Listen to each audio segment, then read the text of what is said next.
días y bienvenidos a El Taller, la sección de entrevista de soberanía de Mexican Politics Podcast. En este espacio tallaremos ideas, conceptos y análisis acerca de México, la 4T, desde un enfoque, por supuesto, de izquierda y popular, lo que llamamos en inglés grassroots. Esto, obviamente, en compañía de notables figuras mexicanas e internacionales. Y hoy tenemos el gusto de estar acompañado por el gran diputado, ¿no? de Cataluña, no España, Cataluña. Exacto. ¿No? Que también, no todos saben esto, tiene herencia argentina y por eso traemos algunos de estos alfajores mexicanos, ¿no? No sabemos si existe tal cosa como un alfajor mexicano, pero los vamos a probar, espero que no te ofendas. Y, pues, antes que nada, pues, muchas gracias por acompañarnos, Gerardo Pizarello. ¿Cómo estás? Un placer. Encantado de estar aquí. Vamos a ver lo de los alfajores. En los alfajores... Son de la Esperanza, que es un lugar todo que es, bueno, lo decisivo es el dulce de leche siempre, pero como yo soy un defensor de la patria grande, que va desde el sur hasta el norte, vamos a aceptar los alfajores mexicanos con gusto. Es en ese espíritu de la patria grande que pueda existir tal cosa como el alfajor mexicano, ¿no? Y puede haber tacos argentinos. Eso es. Quién sabe qué, clayudas argentinas, sí, pues... quién sabe qué más. Rápidamente se está convirtiendo este programa en un programa culinario. Culinario. Bueno. Un poco culinario ecléctico, ¿no? Y para empezar, el público que está viendo conocerá sin duda Gerardo por sus intervenciones en el Parlamento español, defendiendo a México a capa y espada. Hablamos un poco de esto, de tu herencia de Argentina, pero ¿de dónde viene este interés en México, esta potencia en defender a México, que a veces parece una lucha muy solitaria en el Parlamento Europeo, hay que decirlo, ¿no? Bueno, es una lucha solitaria, pero muy, muy interesante, ¿no? Sí. Yo me siento mucho como esos diputados de ultramar, nacidos en América, claro, que iban a desafiar a la corona española, sí, al rey de España allí, y a defender los intereses de su continente, bueno, de su virreinato en ese momento. Y yo en buena medida me siento eso, como un diputado nuestro americano, como decía José Martí, en el Parlamento español. Entonces, cuando tocan un país de América Latina, pues yo salgo allí. Y claro, cuando tocan a México, que es un país por el que tengo un cariño especial, pues la fuerza con lo que lo defiendo es mucho mayor. Claro. Tú creciste en Argentina en situaciones bastante difíciles, ¿no? Fue época de dictadura, hubo también tragedias familiares. Digamos, esto ha de haber informado, obviamente, toda la pasión con la que hablas de las luchas aquí en el continente, ¿no? Bueno, exacto. Lo que pasa es que yo nací en un periodo como intermedio entre todo lo que fueron los ecos de lo que podríamos llamar el 68 global, sí, ¿no? Revolución cubana, movimientos en América Latina, el cordobazo, el tucumanazo, la liberación africana, Malcolm X, Martin Luther King, Argelia, entre eso y la reacción brutal contra esos movimientos. Mi padre, pues perteneció a esa generación que luchó en el 68 y luego fue duramente reprimida. Mi padre fue secuestrado y asesinado cuando yo tenía 5 años, ¿no? Entonces tengo como esa doble carga, pero lo importante es que después de mucho tiempo pienso que lo importante es que todavía seguimos aquí. No nos pudieron derrotar ni quitarnos la sonrisa y seguimos a la altura de la herencia de quienes nos precedieron. Comiendo alfajores mexicanos. Exacto. Si quiere puede probar uno de una vez. Vamos a probarlo. Vamos a ver. Yo le planteo la siguiente pregunta. Yo también tengo curiosidad. Adelante, por favor. Bueno, ahí la primera evaluación será de Kurt. Pero, bueno, esta entrevista se da en el contexto de que se acaba de realizar el Congreso Panamericano y yo creo que una de las cosas que pudiera ser de los más destacables de esta experiencia, más allá de que hubo intercambios, buenos debates, eventos públicos y lo demás, es precisamente la visita de gente de todo el hemisferio, o en su caso, pues obviamente también allá del Estado español. Pero me pregunto por qué ha sido difícil hacer que la gente se dé cuenta de lo que está pasando en México, ¿no? Acabamos de aquí platicar de cuando se trata de América Latina, las cámaras van sobre ti y pues ¿qué hace falta para que más gente, no solo del hemisferio, sino, por ejemplo, en el caso de Barcelona, del Estado español, poner atención a lo que está pasando en México y por qué será que nos ha costado tanto trabajo para realmente que el mundo se dé cuenta de la cuarta transformación de México? Bueno, a mí me parece que México es un país con una enorme personalidad, que en sus revueltas, en sus revoluciones incluso, suele hablar mucho hacia adentro, ¿no? México es un país que, digamos, habla en el lenguaje de su propia identidad y es muy un defensor de su identidad. Por eso la posición de México históricamente, desde la Revolución en adelante, es más bien la autodeterminación de los pueblos, la no injerencia. Es decir, México está muy volcado sobre... La soberanía, exacto, ¿no? México está muy volcado sobre sí. Y por eso me parece que a veces no resulta del todo inteligible para gente que no ha tenido el contacto con ese México profundo, ¿no? Ahora, cuando México habla hacia afuera, la potencia es enorme. Sí. Por eso quisiéramos que lo haga más, ¿no? Claro, entonces a mí ¿qué me pasó? Que yo tengo un vínculo bastante lejano con México. Sí. Es decir, yo estuve en las comunidades zapatistas en los años 90, participé de los plantones, ¿no? Cuando el primer fraude contra Andrés Manuel López Obrador, 2006. Conozco sus movimientos sociales, he estado en territorios campesinos, en territorios indígenas. Es decir, conozco ese México profundo que tiene que ser a veces traducido hacia afuera y que a mí me resulta enormemente familiar, ¿no?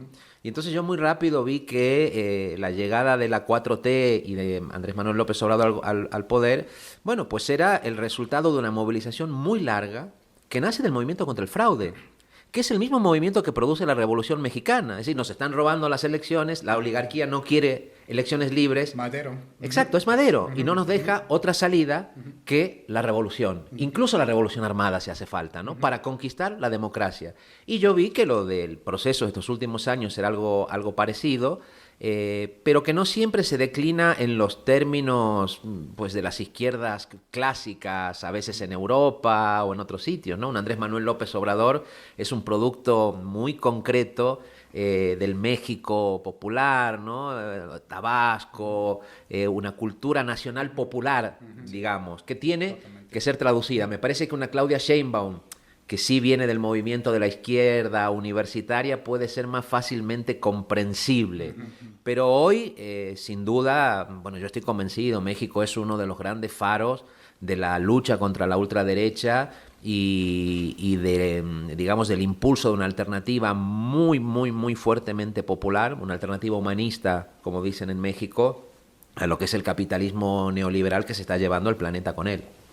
De hecho, yo creo que sería bueno que los mismos mexicanos se den cuenta de esa potencia y de hecho también por eso agradecemos que estés aquí porque pues, para que se den cuenta que sí es importante tener estos intercambios con otros actores en otras partes del mundo. De hecho, Kurt, tú mismo dijiste desde el primer día del Congreso que te pareció curioso cómo algunos en sus ponencias sí hablaban de la situación del mundo, pero los mexicanos más bien estaban hablando de su proceso. Pero hay potencia y hay fuerza detrás de hablar de lo que está pasando en México. Yo creo que tal vez es una humildad, ¿no? del mexicano de no querer hablar demasiado de lo que está pasando aquí. Exacto, sí, pero es una humildad también con muchísima dignidad.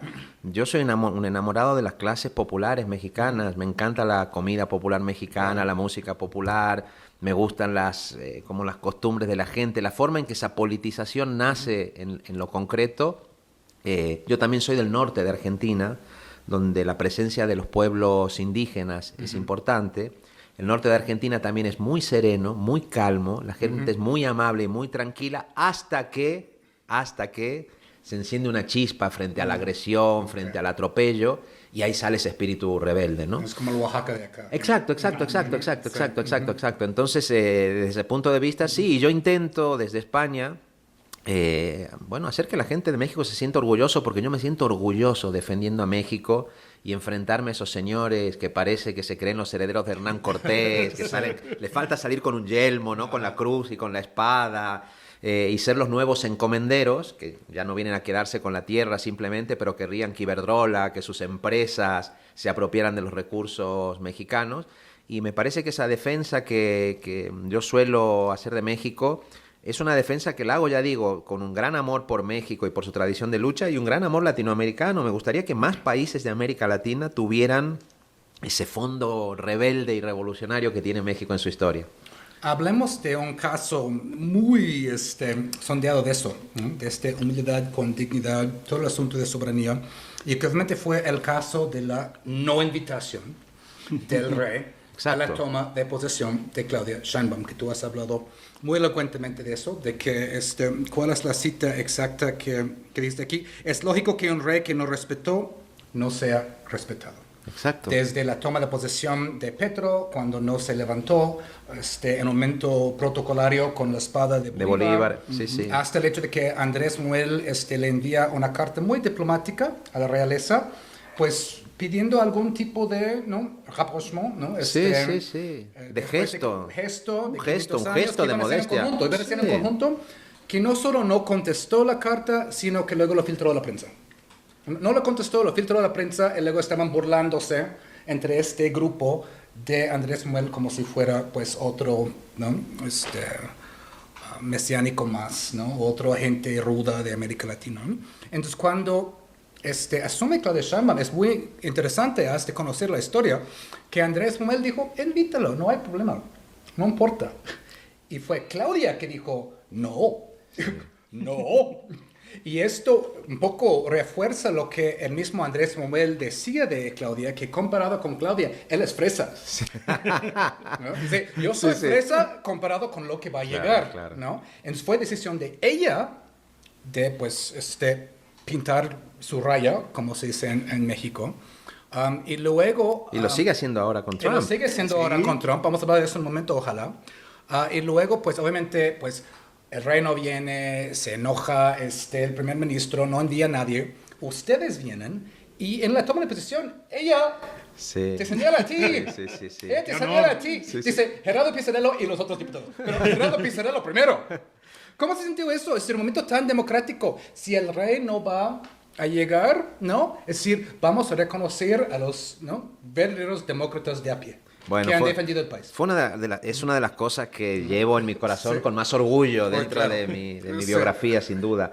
Eso tiene una doble explicación. Me parece una es la que planteaban ahora ustedes, que yo me he caracterizado cada vez que hay un ataque a México en España. Estoy muy atento, me encanta ese género y me encanta salir al paso porque la derecha no entiende.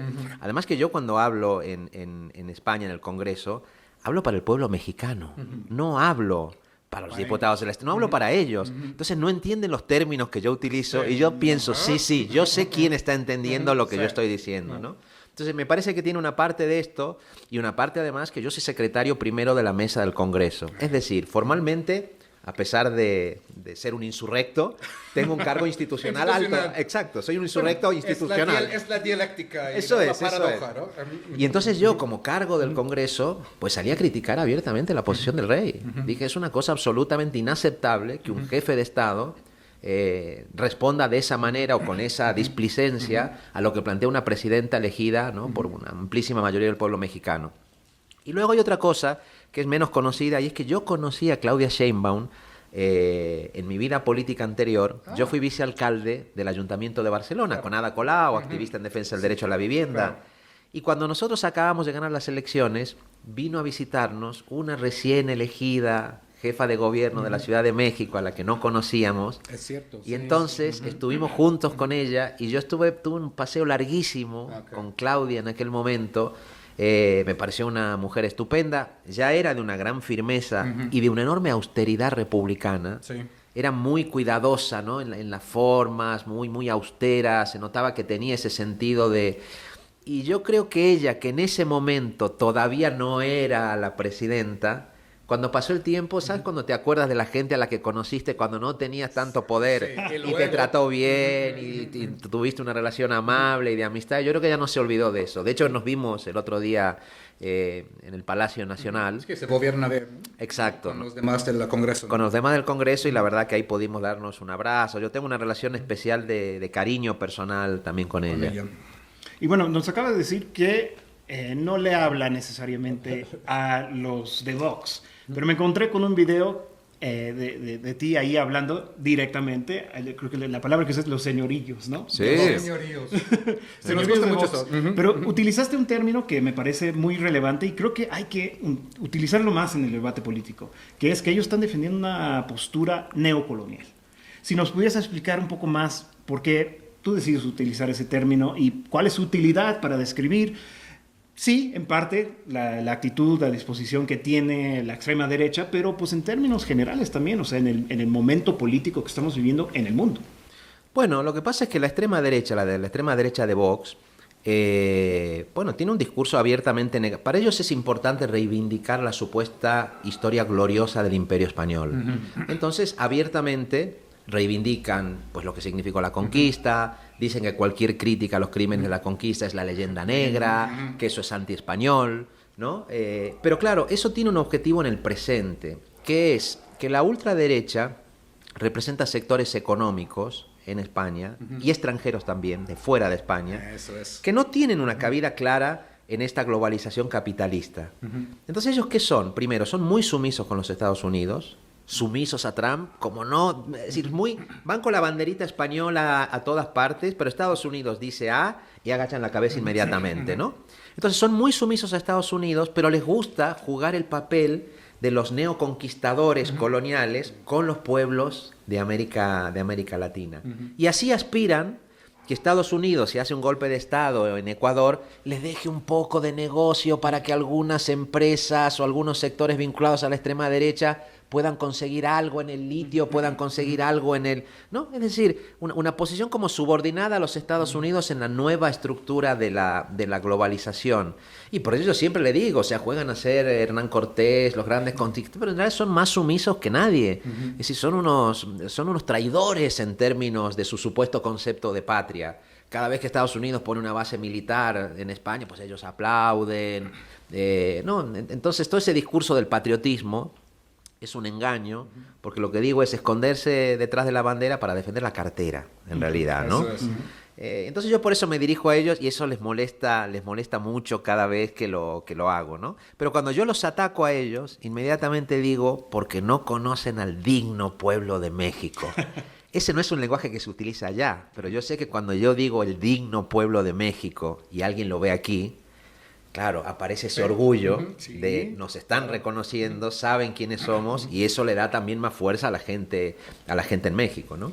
Yo creo que hay también algo importante que hay que recordar ahí, bien dices, ¿no? Muy patrióticas, pero están defendiendo al final un sistema que los puede perjudicar a ellos mismos y al Estado español y al pueblo de España, en ese sentido de que pues, el colonialismo también aplica en contra de expotencias, ¿no? Como lo fue España.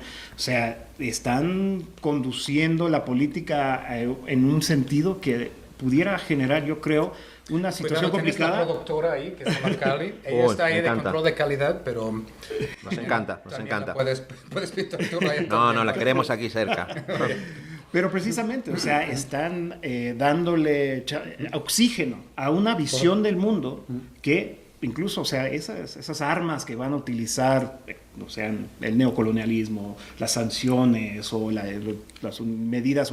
Pero fíjate lo que pasó ya con fíjate lo que pasó con los aranceles. Con la amenaza de aranceles en el caso de España, los principales perjudicados, los agricultores españoles, no la gente del campo. Por eso digo, ellos supuestamente con la bandera, pero cuando Trump hace eso, pues rindiéndose ante Trump, teniendo una posición de una indignidad enorme, si uno la compara con la de Claudia Sheinbaum, por ejemplo, ¿no? De una dignidad, una serenidad, una firmeza.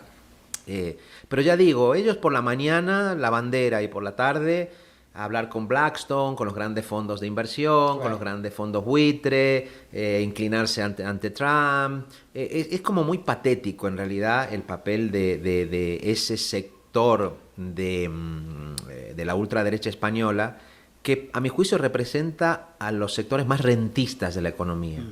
Grandes dueños de la tierra, especuladores inmobiliarios. Por eso todos los grupos como parapoliciales, violentos, que la ultraderecha está sacando en la calle, fíjense, ¿no? Hablábamos de Murcia, del caso de los migrantes en Torre Pacheco. Entonces ellos dicen, no, esto es una batalla del cristianismo contra el islam.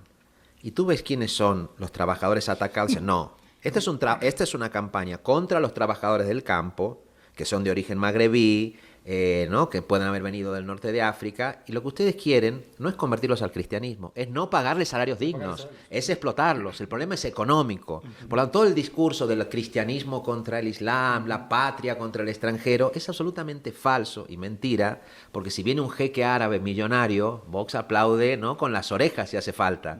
Y si hay que rendirse ante Trump y callar la boca y hacer caso en todo lo que dice el presidente de ultraderecha de Estados Unidos, pues también lo hacen, ¿no? Entonces hay que entenderlo. Yo en ese sentido creo que es importante tener una mirada compleja, pero con un poco de marxismo en el sentido de no perder de vista la pista del dinero, ¿no? O sea, cada vez que ellos dicen la patria, el cristianismo, entonces la cartera. Hablemos de dinero, ¿no? ¿Qué están buscando? De hecho, me recuerda un poco a lo que escuchábamos de Florestan Fernández, ¿no? Cuando él escribía sobre Brasil, ¿no? De la pobreza de las ideas de algunos representantes de la burguesía, ¿no? De que, o sea, al final dependen de rentas, entonces no tienen ni vocación de querer generar productividad, pero realmente de quedarse con lo que tienen, ¿no? Esa actitud.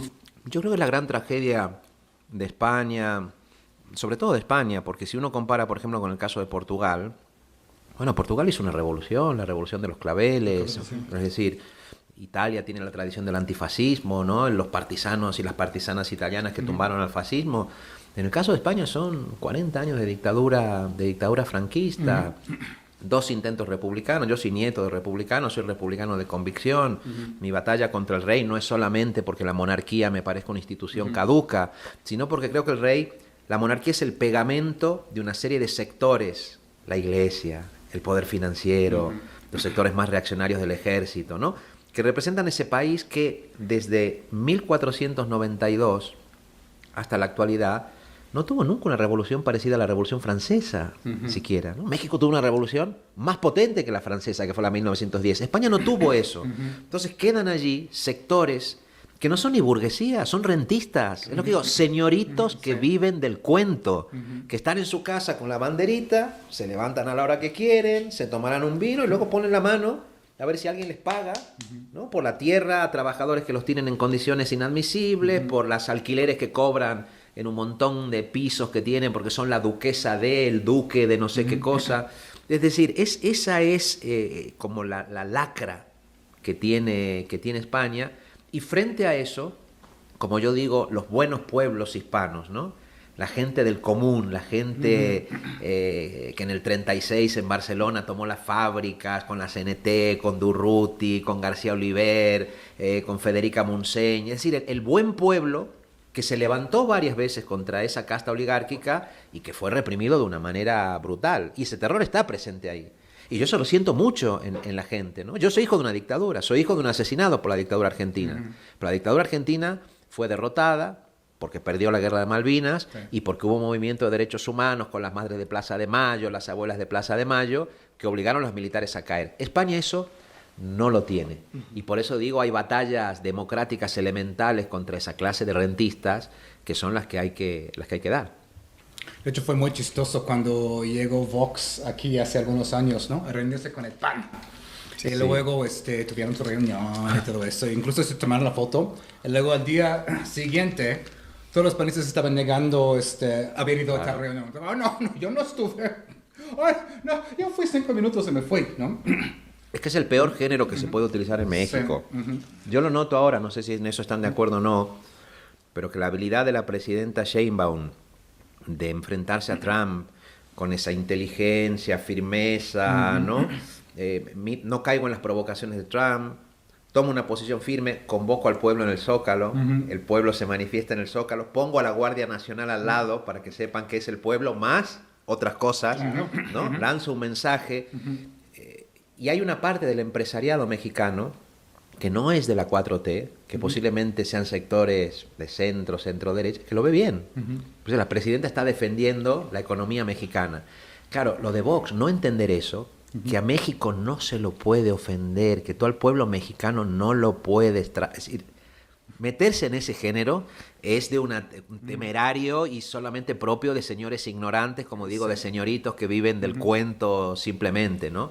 Me parece que es como de una enorme torpeza, pero creo que todos ellos, Aznar, Isabel Díaz Ayuso, la alcaldesa de Madrid, todos los de Vox, cada vez que intentaron entrar a México, pues salieron escaldados. Tenemos el caso reciente, ¿no? De la delegada de Cuauhtémoc, Alessandra Rojo de la Vega, ¿no? Sí, que sí. fue con Ayuso y regresó con esta idea de quitar las estatuas de Fidel Totalmente. y de Che para intentar importar esta idea de guerra de clases, ¿no? ¿Y qué hizo el pueblo de aquí? Pues hicieron una manifestación para decir, pues queremos, reivindicamos esta memoria porque pasó justo ahí en la colonia tabacalera, ¿no? Sí, de hecho, yo pensé que fue un error. O sea, es querer importar un modelo de movilización burda, pero un intento que vemos en Estados Unidos, sobre todo, ¿no? Esas guerras de culturas, ¿no? Culture wars. Culture Sí, sí, wars, sí. precisamente, ¿no? Pasa Yo que en creo Estados Unidos funciona, en Argentina está funcionando, pero en México es otra cosa. Aquí al final lo que pasó fue que solo despertó el interés del pueblo mexicano en estas figuras. ¿Quiénes son? Exacto. Y aquí, pues también Para por la nueva generación, justamente, ¿no? el trabajo que se ha hecho para generar nuevos espacios de discusión, este programa ha sido un pequeño aporte de eso, ¿no? Pero muchos más. Se plantearon, vamos a hablar, por ejemplo, anoche en Canal 11 hubo un programa con Paco Taibo que se dedicó a hablar quién era el Che Guevara, quién fue Fidel Castro, ¿no? Entonces, de cierto modo, nos hizo el favor. Quiero hablar un poco más, por favor, acerca de cómo ves el asunto de las negociaciones entre Sheinbaum y Trump. Esto, obviamente, en el contexto de la magna humillación de la Unión Europea. Exacto, ¿no? sí, sí. Aceptando aranceles sin aplicar aranceles recíprocas.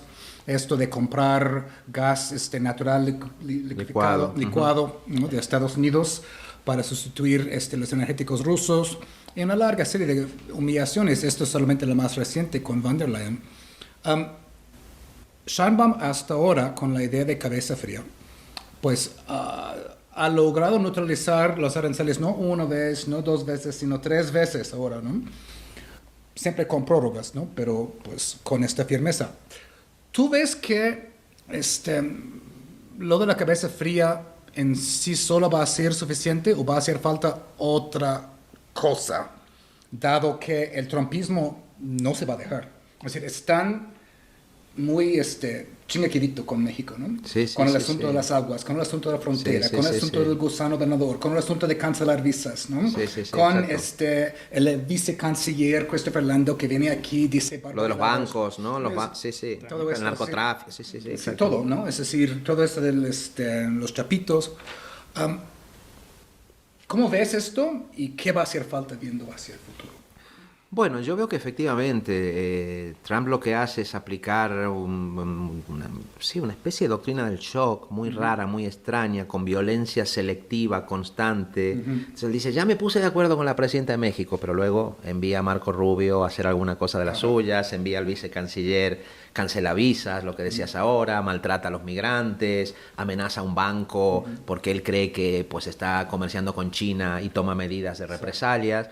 Entonces yo la serenidad de ella y la cabeza fría la veo bien. La veo bien porque ella la combina. A mí, por ejemplo, me pareció muy importante que el primer discurso de firmeza frente a Trump venga acompañado de una convocatoria en el Zócalo. Eso, muy Es decir, importante. palabras más movilización. 350,000 personas. Exacto. Palabras más movilización. Y como digo, la gente y simbólicamente la Guardia Nacional. Sí. Simbólicamente. Es decir, México no está dispuesto a dejarse arrasar tampoco, ¿no? Entonces me parece que eso va a tener un papel Nada más clave. un paréntico, saliendo de aquí a las 6 de la mañana, un día en posición, ves toda la gente subiendo por esa vez, ¿no? Desde el metro de aquí, Sí, exacto. subiendo horas antes, ¿eh? Exacto. Yo creo que ella es una mujer de izquierdas, entonces sabe la importancia, sabe que los derechos no se conquistan y que las agresiones imperiales no se repelen sin movilización. Ella lo tiene claro eso. Eso no se gana simplemente manteniendo las buenas formas. Ella lo es, ¿no? Como decían los jesuitas, suaviter informa, ¿no?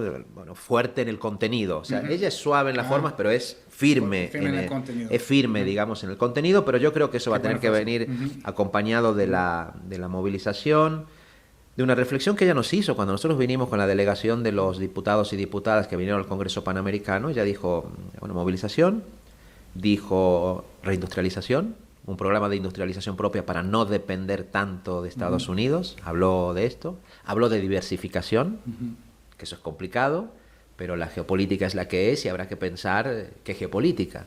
una geopolítica de la patria grande sería interesante, por ejemplo, ¿no? Muy interesante. Sería muy interesante, porque si hablamos de reindustrialización en clave latinoamericana, estamos hablando de otra cosa, de una economía que incluiría a Brasil y a México.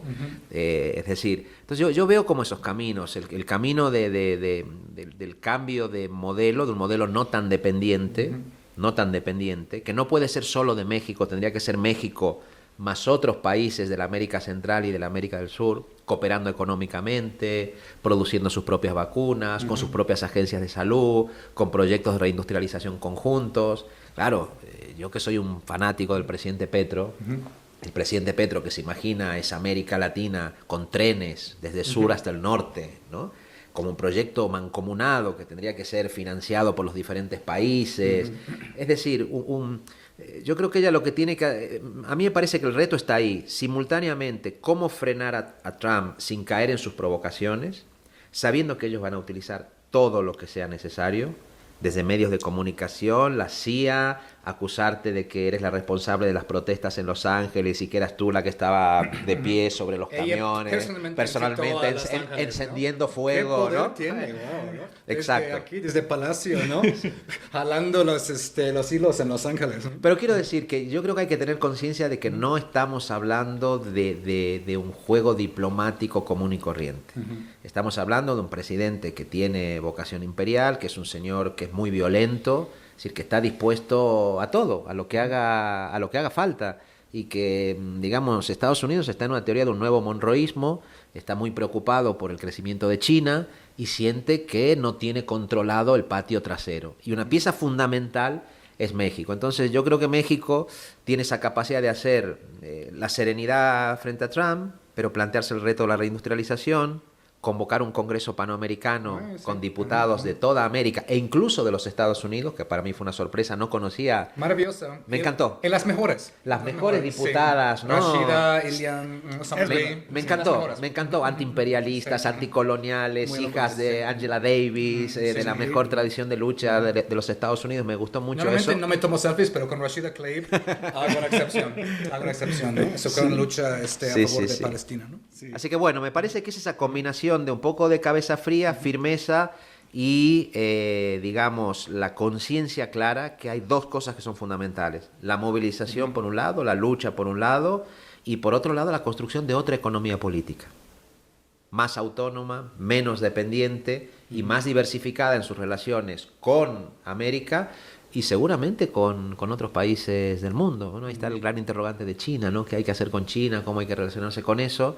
Que en México es digamos, un tema muy difícil por la proximidad de Estados Unidos, pero yo creo que es un tema que tarde o temprano hay que poner sobre la mesa.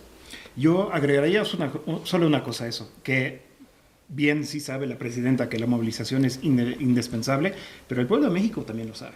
Para mí el tema de la defensa de la soberanía es primordial, ¿no? Yo he trabajado en la tesis de que la defensa de la soberanía es promoción de derechos humanos, ¿no? Es una manera de rescatar el concepto de derechos humanos y yo estaba muy emocionado por precisamente esa movilización acerca de la defensa de la soberanía ante estas amenazas. Pero, pues como bien sabemos, ¿no? Se anunció la amenaza, luego se llega a una negociación, llega a un acuerdo y yo dije, no, pues ya hay un acuerdo, no va a llegar mucha gente, igual yo voy a asistir, va a estar muy chido. 350, 400 mil personas. O sea, el pueblo de México... Es increíble. Y eso yo creo que es parte también indispensable en lo que estamos viviendo aquí. Bueno, yo una cosa que también pienso ahí que a mí me parece importante, porque yo cuando el triunfo de Andrés Manuel López Obrador, e incluso el de Claudia Sheinbaum, para mí el origen mediato, no tan inmediato, pero mediato de eso es la movilización contra el fraude. Es decir, es la gran movilización antifraude que permite que Andrés Manuel, después del robo de varias elecciones, llegue a ser presidente y también que llegue Claudia. Pero el impulso del movimiento antifraude se está agotando. Entonces, ¿qué pasa? Trump introduce una nueva hipótesis de conflicto, la agresión externa. Claro. Y el pueblo de México dice, ¿por qué es la agresión externa? Uno de los elementos es, hay algo que parece evidente, no es solamente que Estados Unidos quiere la sumisión de México al gobierno de los Estados Unidos, sino que tiene interés en los recursos mexicanos, no nos engañemos. Y yo creo que el pueblo, más allá de la negociación de la presidenta Sheinbaum, vio eso. Y por eso dijo, se llegó a un acuerdo, pero hay que ir al Zócalo. Y también les digo una cosa, yo he asistido a reuniones de comunidades, de defensa del agua, de defensa de los bienes comunes, comunidades campesinas, indígenas, Y la gente está convencida que Estados Unidos quiere recursos mexicanos. Y esa gente que está convencida de eso dice, la única manera de impedir esto es que los pueblos campesinos e indígenas se movilicen, ocupen esas tierras y digan, por aquí no van a pasar. Es decir, con independencia de si eso luego ocurre o no, yo veo que hay un pueblo que sabe, lo sabe desde la época de la independencia, lo sabía desde la colonia y lo supo después con la revolución de 1910. Es decir, que la única manera de efectivamente defender la soberanía finalmente reside en el pueblo, que con la ayuda de sus gobernantes, digamos con la cobertura de sus gobernantes, es el único que puede conseguir, puede tener una cosa tan potente como es que una gran potencia imperial quiera o invadirte o quiera subordinarte, ¿no? Y es curioso que cuando Trump anunció la nueva prórroga, dijo que pues estaban hablando de ciertas cosas, ¿no?, fuera del Tratado de Libre Comercio, ¿no?, que México iba a ceder en ciertas cosas. Exacto. Hubo mucha especulación al respecto y la presidenta tuvo que hacer decir, todo lo que está hablando está en el marco del tratado. Pero es como Trump intentando preanunciar algo, claro, como suele hacer, algo que tiene que ver, muchos sospechan con energéticos mexicanos. Y de todas maneras, yo no sé, para ustedes igual es una cosa que se la ve normalizada, pero yo que lo comparo con Europa y veo la reacción de Europa, del continente de la Revolución Francesa, del continente, y de pronto esa sumisión absoluta. No, sí, vamos a comprar todo el gas que haga falta. Sí, discurso verde, pero gas licuado de los Estados Unidos. Viva la paz, pero todas las armas que nos quiera vender el complejo militar, industrial, norteamericano. Sí, yo creo que Europa ha perdido el alma, ¿no? Está perdiendo el alma en todo esto. ¿Por qué? Porque, bueno, es la sumisión a Trump, es la tolerancia con el genocidio en Gaza, es el trato a la población migrante. Sí, son muchas cosas simultáneas que están pasando que hace que Europa, como digo, esté perdiendo su alma, y yo veo que Europa solo lo va a poder recuperar si reconoce esa nueva identidad europea, que es una identidad fundamentalmente migrante, que es hija de la migración árabe, de la migración africana, de la migración latinoamericana, de esas mezclas. Es ese pueblo de color el único que puede salvar a Europa de una decadencia absolutamente irremisible, porque sus élites no pueden hacerlo. Comparado con eso, lo de México me parece de una dignidad enorme. Y hablando del asunto de energéticos, Iberdrola se va de México, ¿no? Iberdrola se va, ¿no? Ya había pues la etapa anterior que Andrés Manuel compró varias de las plantas de Iberdrola. Sí. Ha sido algo como en fases, ¿no? Pero parece que anuncian su retiro definitivo de México, y muchos mexicanos tienen muchas teorías al respecto, ¿no? Que ya con la reforma judicial ya no van a poder comprar jueces, entonces ya el juego no es tan interesante. No van a poder ahora utilizar la red para crear sociedades de autoabasto y tener socios de $1 para usar la red de México para crear su propia red, usando la red pública para intereses privados. Es decir, ya el juego ya no resulta. Sí, ¿Es esto? Sí. ¿Se van por eso? ¿Por qué se va Iberdrola de México? Bueno, yo creo que sí, porque se dan cuenta, o sea, se encontraron con un gobierno que, a diferencia del de Felipe Calderón, a diferencia de los gobiernos anteriores, ¿no?, del PAN o de Peña Nieto, etcétera, que están todos viviendo en España, por cierto, favores, las Iberdrolas les están pagando los favores recibidos, ¿no? Entonces ahora se van porque se encuentran con un gobierno que toma efectivamente unas actitudes de mínima conciencia nacional. Y como bien dices, yo creo que la última estocada es la reforma del Poder Judicial. Yo eso creo que es una cosa básica. Yo soy profesor de Derecho Constitucional.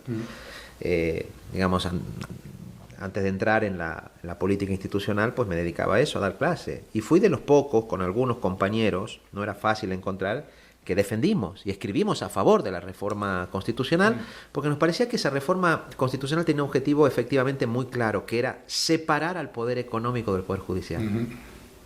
Entonces, si tú separas al poder económico del poder judicial, lo que consigues es que el poder económico no pueda utilizar el judicial para intentar derrocar a un gobierno que protege a su pueblo y que no se rinde ante las empresas.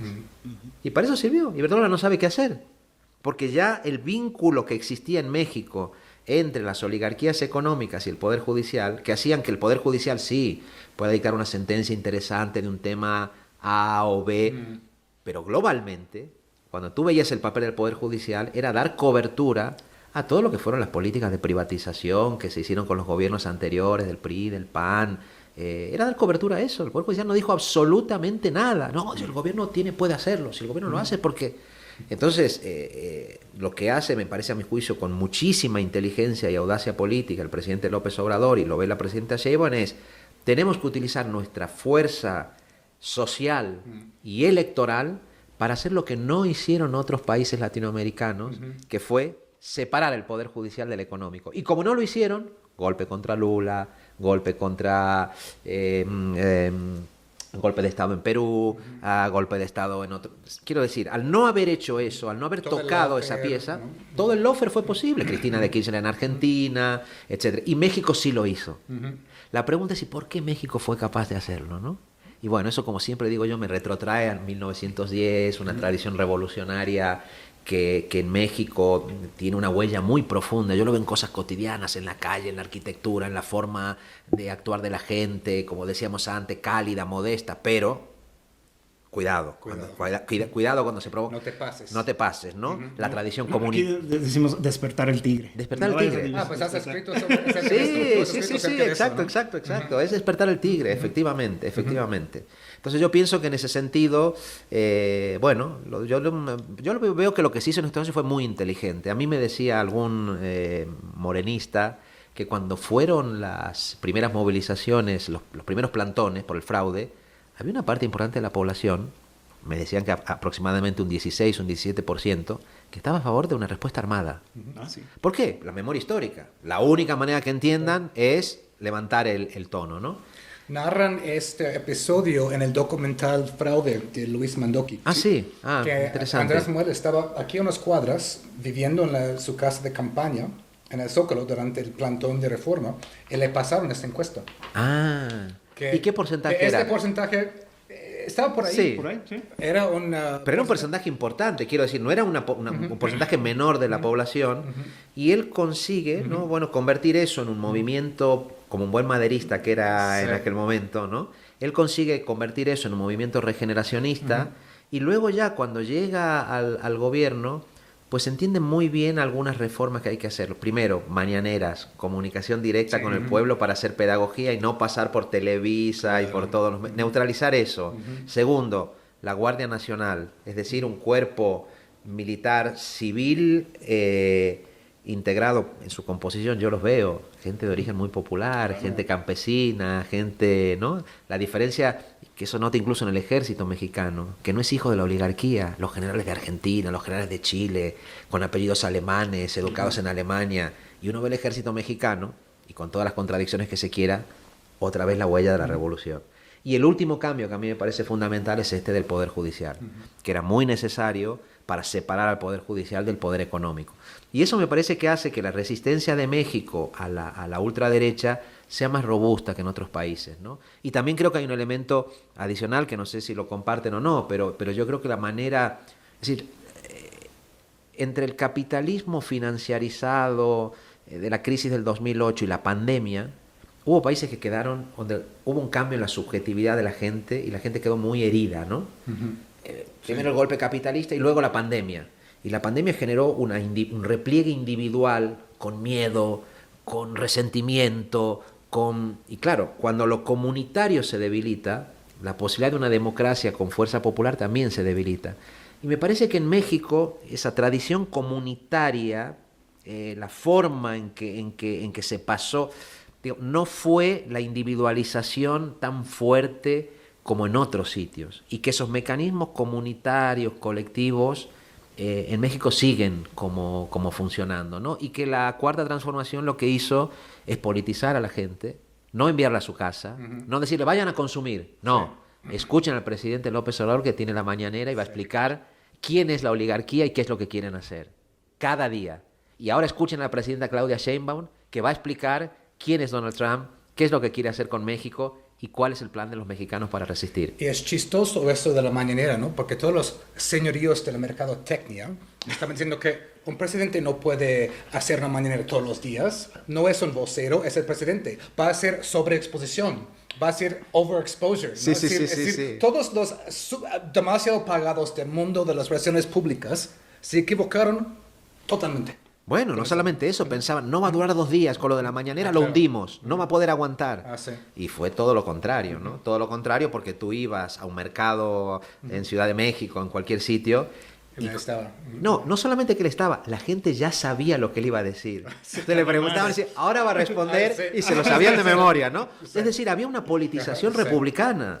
Era en realidad lo que se estaba haciendo una pedagogía republicana que la gente había hecho suya. Ya sabía los argumentos con los cuales tú ganabas un debate en el mercado, en tu lugar de trabajo, en la calle. Y frente a eso, lo de la derecha era ridículo, ¿no? Era ridículo. Sí, la contra mañanera, eso sí duró como 2 días. Exacto. Justo iba a decir eso. O sea, los que no aguantan son los de oposición. Siempre lanzan su propia mañanera y dura 2, 3, una semana. Sí.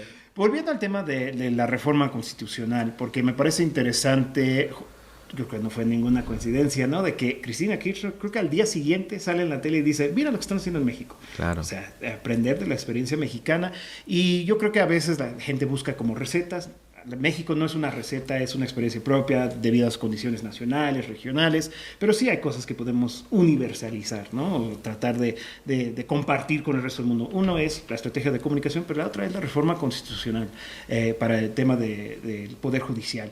Lo menciono porque, no voy a decir nombres, pero tuve una conversación ahí en los pasillos durante el Congreso, donde alguien que pues, trabaja para elevar la voz de México en Estados Unidos, le manda un mensaje a una personalidad de los medios de allá, y lo primero que le contesta a este sujeto es, ay, pero qué desastre con la reforma judicial, ¿no? Entonces, más allá, más fuera de México, parece que no saben de qué se trata, de cuál fue la intención.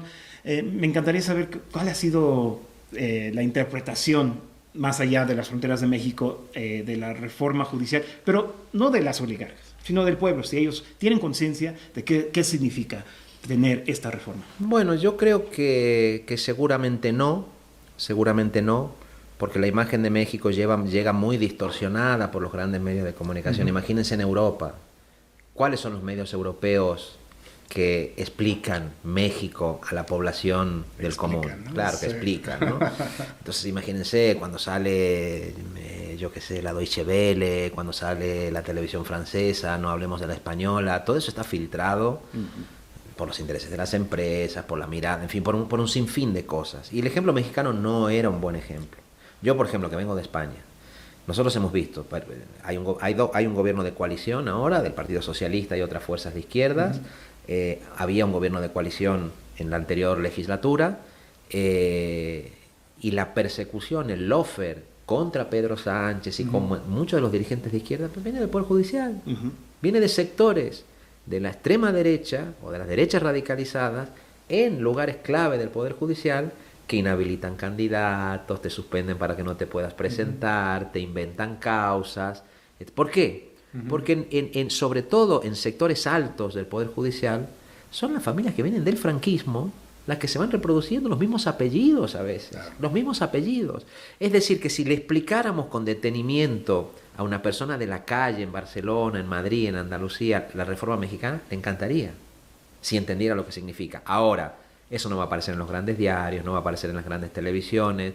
Incluso yo, en el ambiente universitario, yo me he llevado una gran desilusión, porque en la discusión académica era un ataque al Estado de Derecho, Entonces yo decía, pero no, es que el debate fundamental no es ese. El debate fundamental es, ¿queremos poderes judiciales independientes? Claro que los queremos. Que tienen que ser independientes del Estado, de los partidos políticos, pero sobre todo del poder económico. Si tú no te haces la pregunta sobre el poder económico, tú no eres un demócrata. Eres cualquier otra cosa menos un demócrata. ¿No? Pero si el poder económico controla la economía, ¿cuál es la democracia? ¿No? Y yo creo que en el núcleo de la reforma mexicana estaba esa idea. Hay que separar el poder judicial del poder económico. ¿Cómo? Bueno, que la gente elija. Ya, pero la gente no sabe quiénes son los candidatos. Bueno, todo eso se puede mejorar. Hay muchas cosas que se pueden mejorar. ¿No? Porque es verdad, un juez civil, yo estoy en mi casa, tienes que ir a votar por un juez civil. Bueno, yo qué sé, no sé quién es, no sé de... Es decir, que en esta primera votación a mí me parece que votó demasiada gente para la complejidad que tiene una votación por miembros del Poder Judicial. Ahora, lo que me parece inaceptable es esta gente que aceptó a jueces oligárquicos, corruptos, al servicio de las empresas durante años, que te dice, ay, pero no votó nadie. Como si antes la gente tuviera algún tipo de participación en la elección de los miembros del Poder Judicial, ¿no?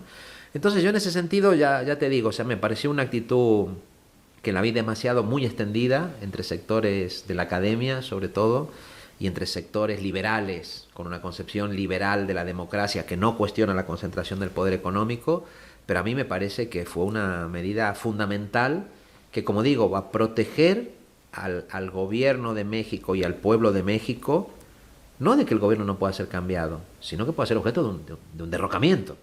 Porque claro que los gobiernos pueden ser cambiados y el pueblo mexicano podría decidir votar por candidatos conservadores, pongamos ese caso si quisiera, pero no a través de golpes de Estado, no a través de derrocamientos, no a través de campañas del poder económico concentrado, como se hizo en Argentina, en Brasil y en tantos sitios. Y ojo, lo dice un experto en derecho constitucional. Ya la gente está muy harta de esta gran palabra ahí que se usa mucho en México, los sabadazos. Sí. Liberar gente los sábados porque no puedes hacer nada hasta el lunes, ¿no? Exacto. Esto fue la gran especialidad de esta corte que va saliendo. En este artículo en que hablaste del tigre, tienes una cita que me parece interesante, ¿no? Además de hablar del caso de México como una auténtica insurrección pacífica, me parece un muy buen término, lanzas una serie de preguntas, ¿no? Dices, no es fácil caracterizar este primer gobierno de la llamada Cuarta Transformación. ¿Se trata de un movimiento simplemente post-neoliberal? ¿Se trata de una transición hacia algo diferente al capitalismo?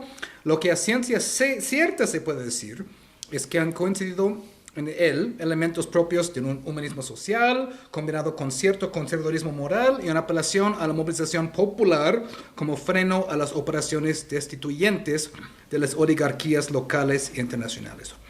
Esto lo escribiste justo en esa transición entre AMLO y Claudia. Ahora hemos tenido 8 o 9 meses de Claudia. ¿Tienes más claridad acerca de esas preguntas con esos 9 meses de Claudia? No, no las tengo porque me parece que responde a una... Es decir, yo creo que el mundo... Hay una crisis del neoliberalismo. Sí. Hay una crisis del capitalismo neoliberal global, que seguramente tiene un punto clave de inflexión en la crisis del 2008, ¿no? Cuando se viene ese colapso financiero, sí. De pronto... ¿qué pasa? Esto no solamente no funciona, sino que es una auténtica estafa, los bancos que decían que tenían vivienda pero no tenían, los activos tóxicos, en fin. A partir de entonces yo creo que hay un debate sobre cuál es la respuesta a ese capitalismo financiarizado. Entonces, bueno, América Latina tuvo su respuesta con diferentes modelos, etcétera, etcétera. Algunos de esos modelos, la primera ola de transformaciones en América Latina, Venezuela, Argentina, Brasil, hay toda una discusión sobre qué se hizo y qué no se hizo, ¿no? Sí. Bueno, se redistribuye un poco la riqueza, se disminuye parcialmente la desigualdad, pero en general se depende mucho de la exportación y del precio de las commodities, ¿no? Si la soja que se exportaba, es decir, no hay un cambio de la matriz industrial en esos primeros gobiernos de la primera oleada transformadora. Y en la segunda oleada, ya es verdad que la derecha que había sido derrotada, la derecha neoliberal, comienza a articularse con una respuesta más violenta. Es decir, hay sectores del capital que después de la crisis del 2008 dicen, necesitamos ser mucho más duros e implacables. Ya no podemos limitarnos a querer ganarles en las elecciones. Entonces aparecen opciones de ultraderecha, es decir, aparece un Bolsonaro que reivindica el golpe contra João Goulart en Brasil de 1964. Aparece un Kast en Chile que reivindica el golpe de Pinochet. Es decir, aparece una derecha que dice, para poder mantener este modelo de capitalismo, de tecnocapitalismo financiarizado, tenemos que primero controlar las redes sociales, controlar la digitalización de la economía y luego aplicar mucha violencia para que entiendan, los proscribimos, como a Castillo, como los encarcelamos, reprimimos a la población, matamos a los militantes y a la gente que defiende las comunidades. Es una variante muy violenta. Y la pregunta es, frente a eso, ¿qué alternativa hay? Claro, yo creo que hay una especie de alternativa sobre la que no se habló mucho, porque era una alternativa que se construía bajo el radar, que es China. Entonces la pregunta es, ¿qué está haciendo exactamente China? ¿Qué es eso? ¿Qué es una mezcla de socialismo con elementos capitalistas, pero con planificación del Estado, con regulación? Yo estuve por primera vez en China hace muy poco y estoy ahora intentando estudiar, porque quiero decir, no mirábamos a China, ¿no? Pero China, ¿qué es ese modelo mixto que está intentando construir, ¿no? Entonces, lo que me parece es que lo que se está discutiendo, digamos ahora, es todavía cuál puede ser esa respuesta a ese capitalismo financiarizado. Casi nadie se imagina un socialismo que pueda ser construido de la noche al día, proclamado simplemente por un decreto, ¿no? Pero en cambio, ¿qué es lo que se puede hacer? Pues en México en ese sentido lo intentó, ¿no? bueno, controlar al poder privado en determinados sitios, decirle a Iberdrola, aquí van a tener que pagar impuestos si quieren quedar, si no hasta aquí, Iberdrola decide irse, México recupera el control público de ciertos recursos, el control público es una cosa, la redistribución, digamos, es otra, intentar que esa redistribución no provoque inflación, porque ya está visto que la inflación tiene un efecto en la población que le abre el camino a las derechas radicalizadas. Entonces, ¿qué es eso? No es casual que de humanismo hable Claudia Sheinbaum, Manuel Andrés López Obrador, Gustavo Petro, Juan Grabois en Argentina, un dirigente social, el Papa Francisco hablaba de humanismo. Sí. Es decir, incluso las personas que venimos de izquierda no sabemos en qué consistiría un socialismo en este momento, ¿no? Pero también creemos que ese humanismo que parece tener elementos mixtos de mercados es insuficiente. Yo por eso sigo siendo una persona que soy socialista en mis convicciones. No digo que eso se pueda conseguir de la noche al día, pero sí veo que hay cosas que no pueden quedar libradas a la lógica de la acumulación privada ilimitada. Entonces me parece que ahí hay como un debate, y por eso digo que el gobierno de Andrés Manuel López Obrador, uno no podría decir que no es un gobierno neoliberal, claramente, no elimina el capitalismo, porque no se plantea eso de la noche al día, dice que es humanista, que es un humanismo social, recupera el control estratégico de ciertos sectores de la economía, intenta practicar una justicia fiscal pero moderada, que más bien consiste en cobrarle impuestos a los que antes no pagaban nada, que en subir o crear impuestos nuevos. Nuestros señoríos. Exacto. Los señoritos de aquí, sí. se le pone como un bozal a la bestia, pero no acabamos de ver cuál es la alternativa. Pero lo que me parece interesante es que se plantee como se defina como humanista, porque creo que lo que eso expresa es que este tipo de capitalismo que se está imponiendo, tecnocapitalismo financiarizado, belicista, de lucha a muerte por los recursos estratégicos, puede acabar con la humanidad. Y por eso, una cosa que creo que, Kurt, tú lo dijiste en algún sitio, a mí me gusta cómo Gustavo Petro, cuando habla de Palestina, dice, cuidado, porque esto es un laboratorio. Eso lo puse en X. Esto es un laboratorio, ¿no? Esto es un laboratorio de lo que esta forma de funcionar del capitalismo querría hacer con las clases trabajadoras precarizadas, con los migrantes del mundo entero. Es decir, o cumplen o los asesinamos a todos. Entonces, oponerse al genocidio en Palestina, en realidad, es oponerse a la destrucción de la humanidad y oponerse a un sistema económico que está arrastrando a la humanidad en esa dirección. A lo que no es capitalismo, a lo que no es la barbarie capitalista, ¿no? Rosa Luxemburg hubiera dicho socialismo. Así, bueno, humanismo. Pero yo creo que ese debate está abierto, ¿no? Y que seguramente ese humanismo, más tarde o temprano, va a tener que plantearse debates de fondo, sí. Porque no basta con introducir algunos pequeños controles, sino se discute otra vez la cuestión de los bienes comunes, que tienen que estar por fuera de la lógica capitalista, que no necesariamente el mercado. Y con eso, digamos, cierro. Yo soy de los que cree que un proyecto socialista puede incorporar mecanismos de mercado sin ser un socialismo de mercado, con mercados. El mercado es una institución que se puede declinar de muchas maneras. A mí no me gusta el mercado capitalista. Ahora, vengo a un mercado mexicano a comer mis tacos, la fruta, me encanta. Ese intercambio que se produce ahí, soy de los mercadillos, de los pueblos, eso a muerte. Yo como tú, igual, yo de corazón soy socialista, soy comunista. Pero ahorita estoy en un país que está viviendo una transformación que definitivamente es de carácter socialdemócrata, humanista, como bien dices, pero el argumento que yo siempre le digo a mis amigos que están a mi izquierda es, estamos mucho más cerca a la comunalización de la vida con este gobierno que con el otro. Absolutamente. Y eso se trata. O sea, cuando lleguemos a plantearnos esa posibilidad de que cuál es el siguiente paso, pues yo veo otros ejemplos de la región. Yo sé que Venezuela ha sido muy pues, criticada y señalada, pero ahí hay unos proyectos increíbles de las comunas, donde la gente está tomando control justamente, ¿no? De tener control sobre los medios de producción que están a su alcance. Podemos acercarnos a esos aspectos positivos que surgen de lugares como Venezuela, pero tenemos que pasar por esta fase primero y luego, cuando llegue el momento de la gente, como dijo García Linera en su discurso también, que pida más, vamos a estar dispuestos a poder presentárselos y vamos a tener las condiciones para hacerlo.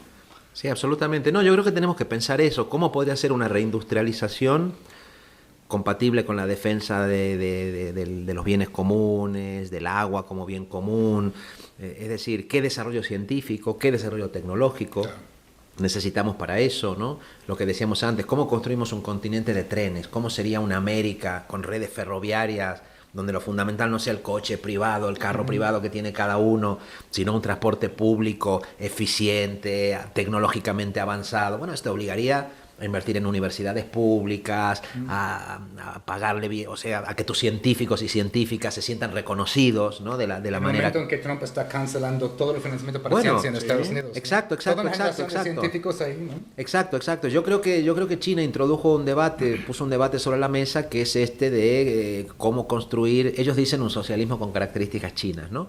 Pero con prosperidad. Es decir, que tú de repente vas a China, con todas las críticas y el debate que se pueda tener, ¿no? Sobre eso, como en cualquier otro caso, pero claro, lo que ves es que hay una capacidad planificadora que no tiene ninguna democracia representativa casi del planeta. Es decir, que de pronto ellos dicen, China ha conseguido desarrollar tecnológicamente, ha conseguido un grado de desarrollo tecnológico que le permite construir, lo que digo, ¿no? Una red de ferrocarriles que cubre casi un país que es un continente. Pero bueno, eso ha generado una emisión de dióxido de carbono que tiene efectos, porque la contaminación, se contamina las ciudades. Entonces, ¿qué ocurre? Dicen, bueno, a partir de ahora decidimos que el Estado, como decisión planificadora, va a dedicar los próximos 6 años a reforestar, a recuperar el agua contaminada. Y bueno, y las empresas extranjeras que actúan en China tienen que someterse a ese plan. No, pero yo quiero fabricar patinetes. Pues no, ahora lo que toca es reforestar, ahora lo que toca es purificar el agua, ahora lo que toca es recuperar los ríos. Si usted quiere participar en eso, va a poder hacer un negocio con lucro muy limitado y con un fuerte control público. Quiero decir, entonces hay esa discusión. Entonces, por eso digo que las preguntas que nos hacíamos antes, ¿esto es capitalismo o es socialismo?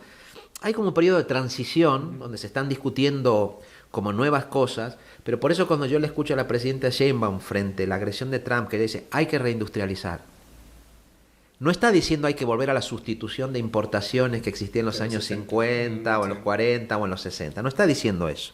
Y además ahora es muy difícil, porque tú para reindustrializar, pero yo por ejemplo me imagino muy difícil una reindustrialización de México, como decía antes, en la que no pueda participar otros países de América Latina. Igual Brasil te puede ayudar en eso, igual Venezuela te podría ayudar, igual Chile podría tener un papel, pero para eso tienes que construir la integración latinoamericana, la integración política, para que haya integración económica, y para construirla tienes que derrotar a esas oligarquías que se opondrían con uñas y dientes a perder sus privilegios. Es decir, yo veo como ese reto, ¿no? Que me gusta pensarlo como un reto continental. Porque hay gente que dice, pero es que China eso... ¿Y si América actuara conjuntamente? ¿Y si América pensara en tener proyectos científicos comunes, proyectos tecnológicos comunes, formar en todas sus universidades a gente de los diferentes países, hacer intercambios, reindustrializar conjuntamente, transformar el campo sin que eso signifique arrasar con las comunidades originarias, indígenas, campesinas, sino generar nuevas formas?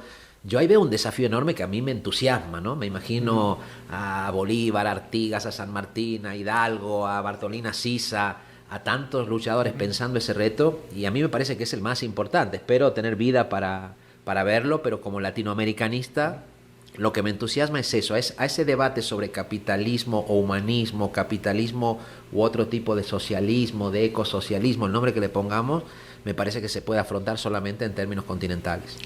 Pues tenemos, no sé, un par de preguntas más, porque queremos que tengas tiempo de disfrutar esos mercados de CDMX, ¿no? En los días que tienes aquí, ¿no? Estados Unidos aparte, el gran monstruo de Estados Unidos aparte, ¿cuáles ves tú desde España como los mayores riesgos para el 4T de aquí a 2 años, 3 años, 5 años? Yo pienso en dinámicas de partido, yo pienso en retos económicos, yo pienso en el asunto de cuadros, yo pienso en el asunto de la sucesión. Esas son mis preocupaciones. Quiero conocer las tuyas. No, también las tengo, claro, sin duda también las tengo, ¿no? Con la construcción de las herramientas políticas, otra vez, los partidos son mediaciones necesarias, porque lo que decíamos antes, es decir, la movilización popular se produce de manera espontánea muchísimas veces, pero un instrumento que pueda contribuir a hacer la síntesis de las grandes prioridades es importante, ¿no? lo que decíamos antes, Andrés Manuel López Obrador hacía la pedagogía de la mañanera, pero lo suyo sería que tú tuvieras un instrumento político con gente de base, que participe en esa discusión, que la haga llegar a los espacios centrales, que esa pedagogía se haga en el terreno, en los barrios, que ahí se discute un programa, que ahí se discutan prioridades.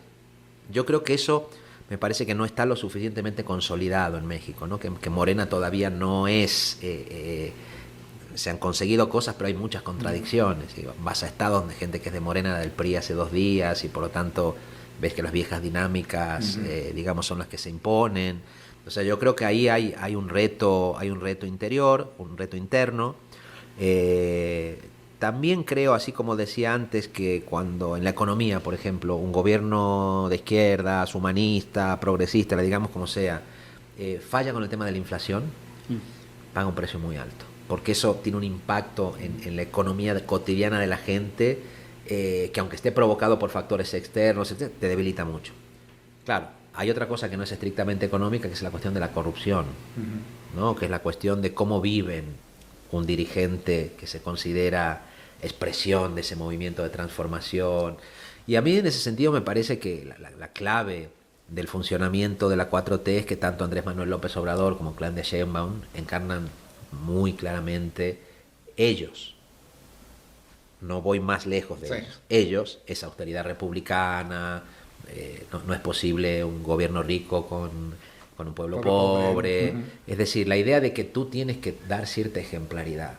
En la historia emancipatoria de América Latina, desde Simón Bolívar, como decía antes, hasta el Che, pasando por todos los dirigentes y las dirigentes populares, la ejemplaridad me parece que es una cosa importante. Entonces, eso es uno de los temas que me preocupa y creo que eso se resuelve por una decisión que en parte puede venir de arriba, pero también una batalla de la gente por apropiarse de esos espacios, por no permitir que sus dirigentes se corrompan, por denunciar cuando eso se produzca, sabiendo evidentemente que la denuncia de esas tendencias, si es que existen, no quiere decir que tú lo que vas a hacer es apedrear a tu tribuno para encaramar al rey de los otros. O sea, tú tienes que tener un ojo puesto en esa derecha, claro, que se está relamiendo y que en Milenio te dice, ahora se enriquecen, son el partido de la... Y ellos se les está cayendo, les ven los colmillos, ¿no? Que les cae la baba y ya están esperando ellos cómo hacer un negocio infinitamente peor.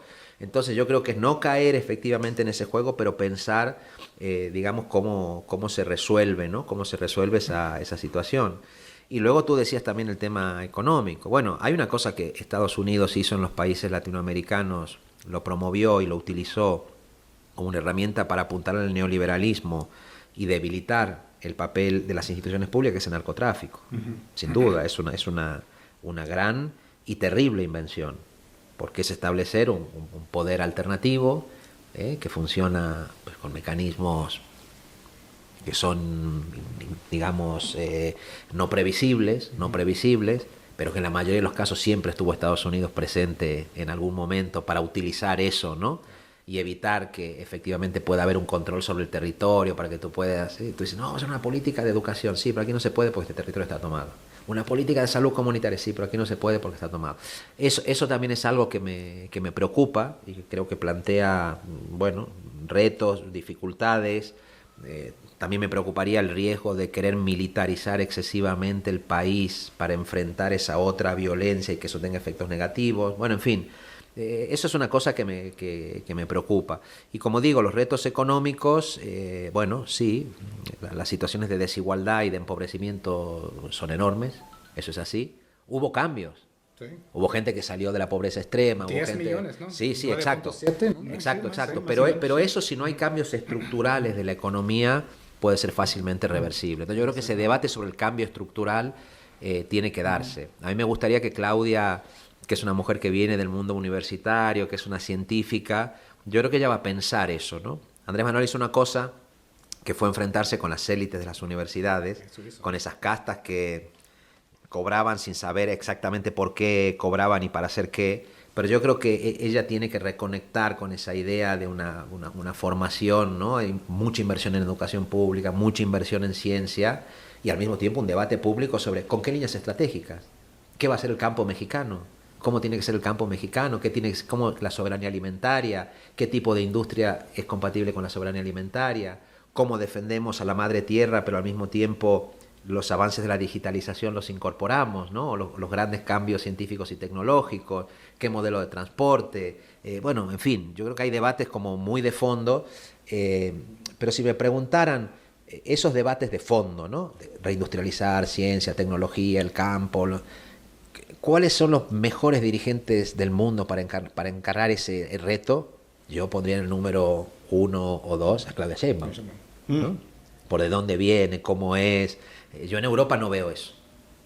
Lo digo otra vez trágicamente. Europa emitió un documento que vale la pena leer, que es el documento Draghi, que Draghi estuvo, digamos, en la Unión Europea, en las instituciones europeas, donde Draghi, como digo, ve lo que pasa en China y dice, o sea, frente a la crisis del 2008, Europa debería hacer algo parecido. Lo que yo defendí ahora para América, Draghi lo dice para Europa.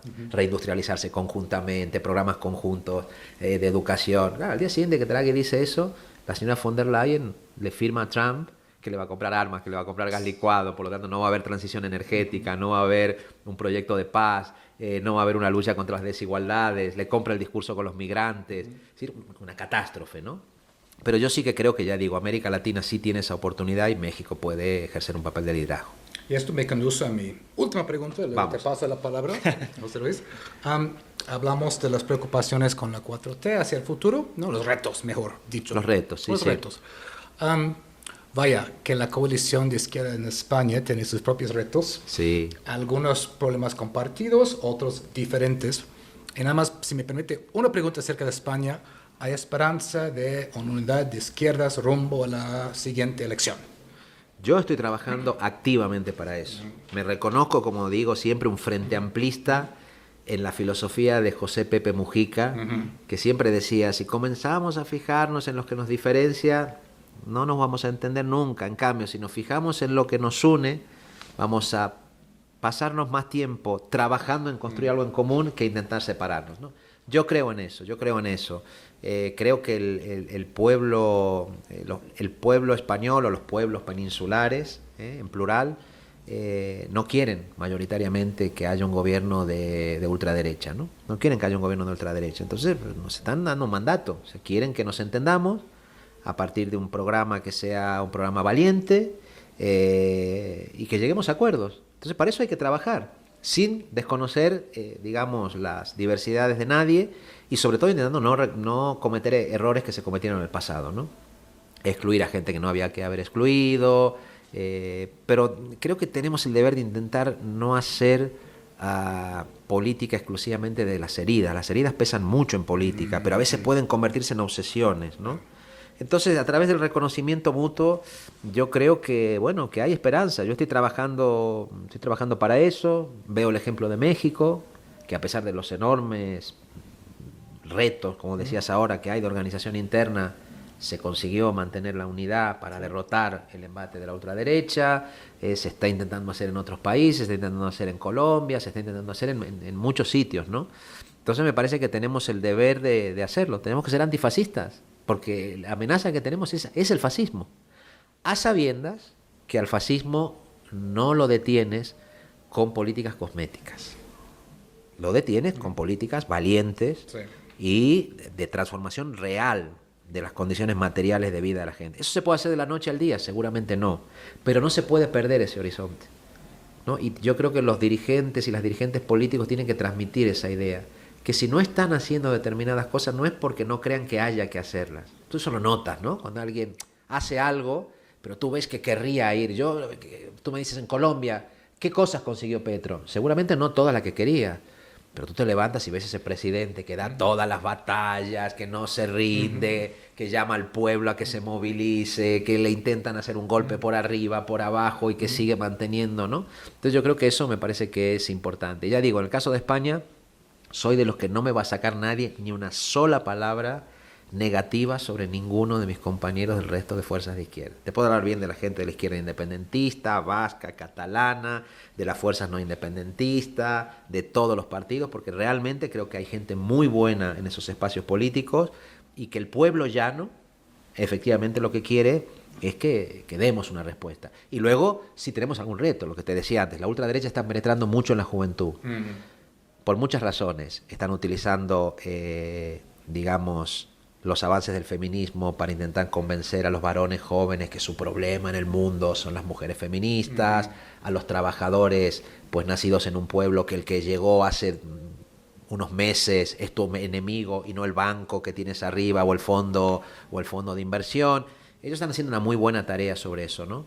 Pero nosotros tenemos que aprender que para que esos cambios se produzcan y, digamos, la ultraderecha no penetre ahí, que es lo que digo que en México yo eso lo veo mucho más trabajado, hay que estar en la calle.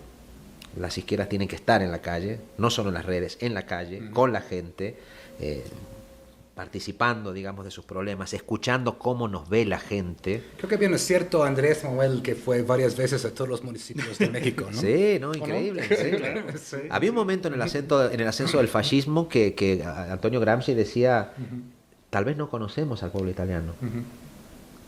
Tal vez nos equivocamos y no sabemos quién es el pueblo italiano. Entonces, cuando la ultraderecha avanza, tenemos una tarea de ir y escuchar a la gente. No simplemente pensar están confundidos, ¿no? Ir a escuchar a la gente. Entender cuáles son sus miedos, entender qué es lo que está efectivamente ocurriendo ahí. Y cuando tú rascas, te das cuenta que la rabia de los jóvenes o la desconexión de los jóvenes, yo en el caso español lo veo clarísimo. Los jóvenes dicen es que los gobiernos progresistas no consiguieron bajar el precio de la vivienda. No tenemos dónde vivir. Los alquileres están por los aires. Sí. No, pero sí te aumentamos salario, el salario mejoró porque Yolanda Díaz era ministra de Trabajo. Sí, pero todo lo que cobrábamos de salario se perdió porque tenemos que destinar el 60% a pagar un alquiler. Resuelvan el tema de la vivienda. Entonces tú dices, bueno, pero para resolver el tema de la vivienda hay que enfrentarse a los grandes especuladores, a los rentistas, que son los mismos que quieren ser colonizadores en México, que quieren ser... Pero bueno, políticamente tienes que entender lo que está ocurriendo, como digo, y combinar esa idea de valentía, con solidez en las propuestas y con esa vocación frente amplista de no podemos separarnos por cosas menores porque si no nos van a encarcelar a todos, ¿no? Vamos a compartir la misma cárcel. Claro, y ahí hay una lección, de hecho, para México también, de poner atención a estos temas, ¿no? No vaya a ser que perdemos la juventud. Aquí en la Ciudad de México, por ejemplo, hemos visto varias movilizaciones sobre todo jóvenes, ¿no? Que se sienten excluidos, ¿no? Y incluso se pueden ir ellos, en el peor de los casos, a la extrema derecha, pero también a una izquierda antiestado, autonomista, cuando pues yo por lo menos estoy convencido que pues muchas de las conquistas pasan a través del Estado. Vale la pena hacer esa lucha porque si no, pues o los vas a perder. Y esa energía de la juventud, de nuevo citando los comentarios que escuchamos el día viernes, ¿no? Ellos tienen que ser los jóvenes, ¿no? Que nos llevan hasta absolutamente. Y hay que escuchar las cosas nuevas que también aparecen, las cosas que se generan desde esos espacios, ¿no? De autonomía también. Yo creo que, por ejemplo, una cosa que a mí siempre me pareció que fue un drama en el caso mexicano, es el desencuentro entre el obradorismo y el zapatismo, ¿no? Sí.